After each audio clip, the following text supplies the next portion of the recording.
दोस्तों ये है विक्रम मिस्त्री। विक्रम मिस्त्री का कसूर इतना है कि विदेश सचिव के तौर पे विदेश मंत्रालय के बारे में जो भी प्रेस नोट जारी हो रही थी, ये पत्रकारों को बता रहे थे। महज 3 दिन के बाद, युद्ध विराम की घोषणा होने के बाद, जब इन्होंने पत्रकारों को इस संबंध में जानकारी दिया, तो देश की सबसे बड़ी संस्कारी पार्टी होने का दावा करने वाली पार्टी के कार्यकर्ताओं ने इनको और इनकी बेटी को लेकर के किस तरीके की अभद्र अश्लील टिप्पणियां किया, इसको देखने के लिए आप एक्स पे जाकर के सर्च कर सकते हैं। ये है हिमांशी नरवाल। हिमांशी नरवाल महज चंद दिन की शादी में इनके मांग का सिंदूर उजड़ गया, इनका सुहाग उजड़ गया। इन्होंने मीडिया से बात करते हुए ये कह दिया कि आप मुसलमान से या फिर कश्मीरियों से ना लड़ो, उनसे नफरत ना करो, नफरत करना है तो आतंकवाद से करो। हिमांशी नरवाल को दुनिया की सबसे बड़ी संस्कारी पार्टी का किस तरीके से टूलकिट का हिस्सा बनना पड़ा और किस तरीके से ट्रोल किया गया, ये किसी से छुपा नहीं है। अब तो हद खत्म हो गई है साहब। ये विक्रम साहब है, विक्रम शाह, कुंवर विक्रम शाह पूरा नाम। नाम में वजन होना चाहिए।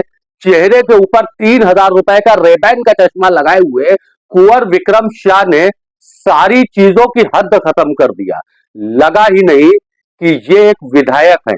अमूमन आप सोचते होंगे मैं अपने वीडियो की शुरुआत किसी अशार से करता हूं। सच बताऊं तो कुंवर विक्रम शाह का आदमपुर में दिला हुआ यह भाषण सुनने के बाद मेरी जुबान पे लगता है लफ्जों को लकवा मार चुका है। मेरे पास अल्फाज नहीं है। कर्नल सोफिया कुरैशी को आतंकवादियों की बहन बताने वाले कुंवर विक्रम शाह का यह बयान सुनने के बाद शायद आपके अंदर अगर इंसानियत होगी तो शर्म से पानी पानी हो जाएगी। कुंवर विक्रम शाह का यह बयान आप जरूर सुनिए, बहुत गौर से, बार बार इसको रिपीट करके सुनिएगा। जिन्होंने हमारी बेटियों के सिंदूर उजाले थे, वही कटे पिटे लोगों को हमने उन्हीं की बहन भेज करके उनकी ऐसी की तैसी करवाई। एक बार मोदी जी के लिए जोरदार ताली बजाएं।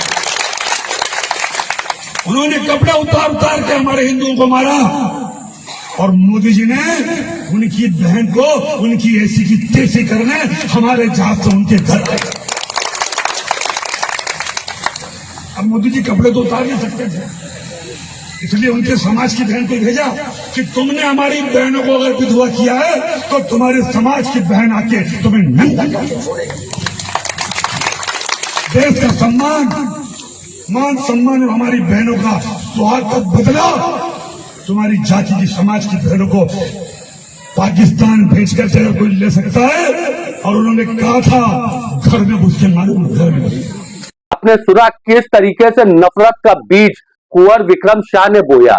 अब जब ये वीडियो सोशल मीडिया पे वायरल होने लग गया और इनकी भद्द पिटने लग गई, तो पूरे ब्रह्मांड की सबसे संस्कारी पार्टी होने का दावा करने वाली पार्टी के ये विधायक और मंत्री अब माफी मांग रहे हैं और कह रहे हैं कि जज्बात में कुछ ज्यादा बोल गए, कुछ जरूरत से ज्यादा बोल गए। कुंवर विक्रम शाह साहब, मुसलमान और मुसलमानों के देशभक्ति के ऊपर सवाल उठाने के पहले एक बार नजर उठाइएगा और मौलाना मोहम्मद अली बाकिर से लेकर के अशफाक उल्लाह खान तक की शहादत को याद करिएगा। शहादत को याद करिएगा, खान अब्दुल गफ्फार खान से लेकर के वीर अब्दुल हमीद तक को, और याद करिएगा अबुल कलाम आजाद से लेकर के एपीजे अब्दुल कलाम तक को, कि क्या कुछ इस मुल्क को हम मुसलमानों ने नहीं दिया। जो मुल्क हमारा मादरे वतन है, हम इस मादरे वतन के लिए अपनी जान कुर्बान करते हैं, मगर कुंवर विक्रम शाह जैसे लोग हमारी वतन परस्ती के ऊपर रोज और रोज सवाल उठाया करते हैं। हद खत्म हो जाती है साहब कि कराची नाम की एक बेकरी, कराची बेकरी नाम की एक दुकान पे यही संस्कारी पार्टी के समर्थक लोग पहुंच जाते हैं। उनका तो बस नहीं चला था कि कराची के ऊपर कब्जा कर लेते। बाद में पता चला कि कराची किसी अब्दुल की नहीं है, वो तो किसी राम कुमार की थी। तो उन्होंने कराची को छोड़ दिया, अब लाहौर की तलाश है, और जो लाहौर की तलाश कर रहे हैं उनको बताते चले कि पूरे देश में लाहौरी हलवा बिकता है, भाई कुछ नहीं तो उसी के ऊपर कब्जा कर ले। बहरहाल साहब, मुसलमानों को मुल्क परस्ती हमारे खून के रगों में ठूस ठूस करके भरी हुई है। मुसलमान जिस मुल्क में रहते हैं उस मुल्क से मोहब्बत करते हैं।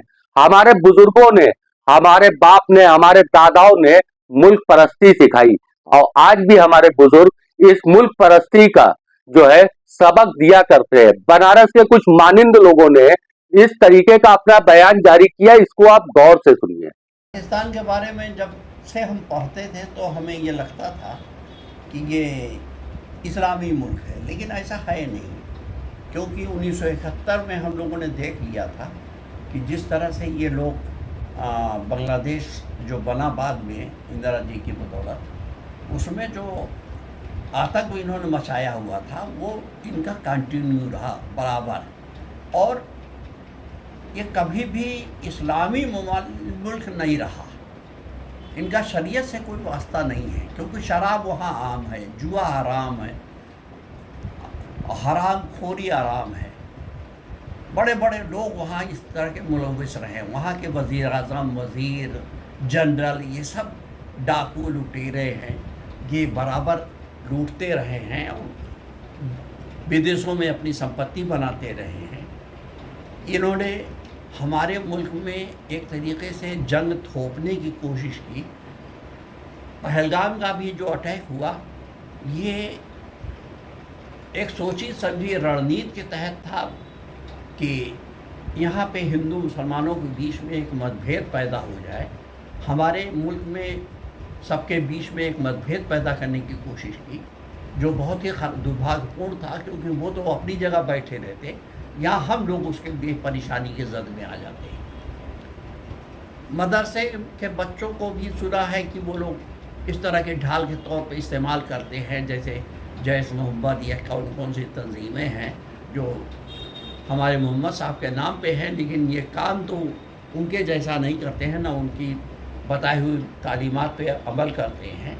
ये पत्रकारों ने जो अपने पोस्ट डालते थे उससे मालूम हुआ कि वहाँ के जितने भी हुक्मरान रहे हैं, चाहे वो मिलिट्री के जनरल रहे हों, चाहे जो रहे हों, एक तो शराब आम है वहाँ, और दूसरी बात उन्होंने बहुत सी संपत्तियाँ विदेशों में बनाई हैं, लूटा। तभी आज हम पाकिस्तान इतना मकरूज़ है, हमारे टक्कर ज़बरदस्ती वो हमसे मुकाबला करने चलता है, हमारे टक्कर का है नहीं, ना हमसे वो टकरा सकता है किसी कीमत पे।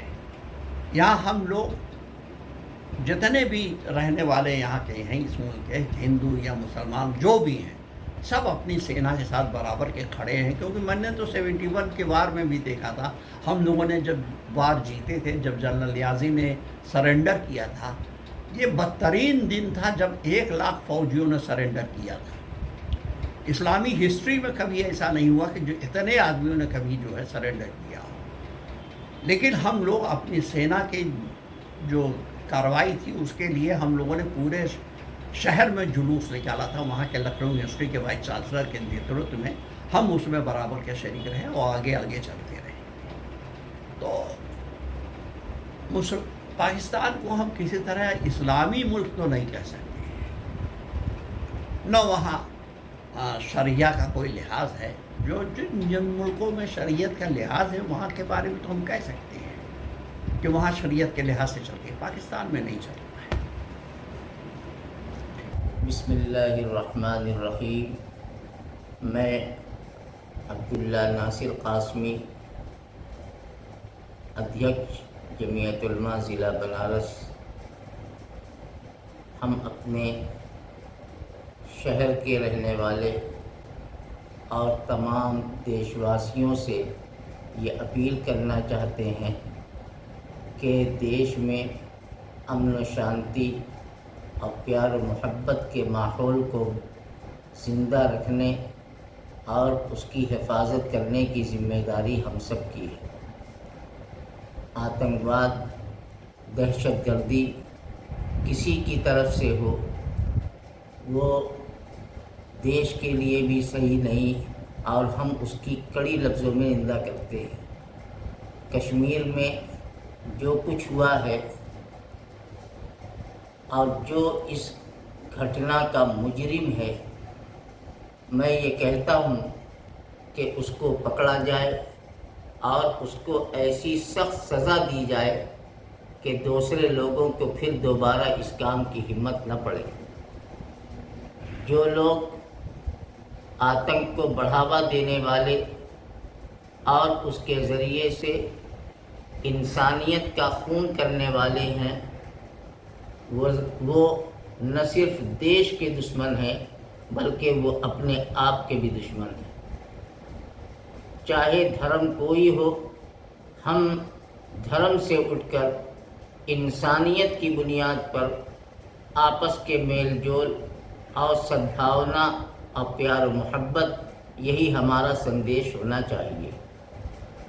हम तमाम लोगों से आपसी भाईचारे की अपील करते हैं और जो कुछ हुआ है हम उसकी कड़ी निंदा करते हैं और उसी के साथ साथ हम अपने देश के उन बहादुरों को भी सलाम पेश करते हैं जिन्होंने अपने देश की रक्षा के लिए, अपने बॉर्डर की हिफाजत के लिए अपनी जानों को कुर्बान कर दिया, लेकिन देश को बचा लिया। ये बहुत बड़ी बात है और इस इम्तिहान की घड़ी में पूरा देश एकजुट खड़ा है और हम एकजुट होकर के ऐसी दहशतगर्दी और आतंकवाद के ख़िलाफ़ आवाज़ उठाते हैं।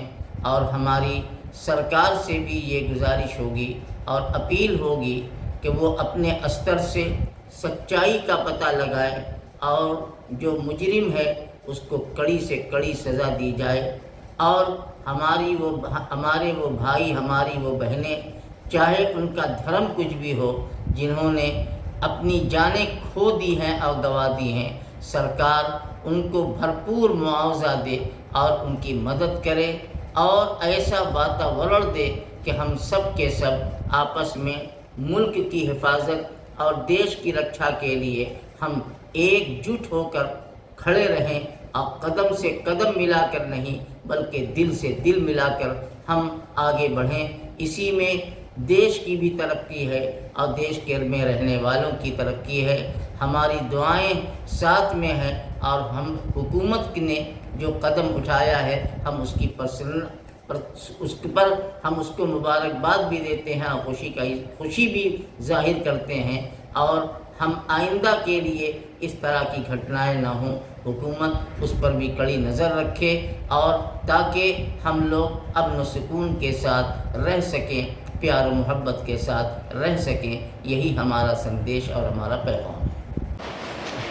दहशतगर्दी खुला हुआ जुर्म है। दहशत का माहौल फैलाकर इंसानियत पर हमला करना ये एक ऐसा जुर्म है जिसे हराम करार दिया गया है और ये इंसानियत का बहुत बड़ा नुकसान है। दहशतगर्दी चाहे इंफरादी तौर पर हो या इज्तिमाई तौर पर, दोनों की दोनों हराम है। दहशतगर्दी सभी मजहब में हराम करार दी गई है। बेशक हम उदास हैं कुंवर विक्रम शाह के बयानों को लेकर के, मगर हाँ, काबुल में सिर्फ घोड़े ही नहीं होते हैं। आप ऐसी खबरों के लिए हमारे साथ जुड़े रह सकते हैं। आप हमारे चैनल को सब्सक्राइब कर सकते हैं। आपको हमारा वीडियो अगर पसंद आता है तो आप इसको लाइक करिए, शेयर करिए, अपने नजरिए को कमेंट बॉक्स में रखिए और चंद कॉर्पोरेट दबाव से अगर आप हमको मुक्त रखना चाहते हैं तो आप ज्वाइन बटन दबा सकते हैं। सुपर थैंक्स और थैंक्स बटन भी उपलब्ध है। मैं तारिक आजमी, अल्लाह हाफिज।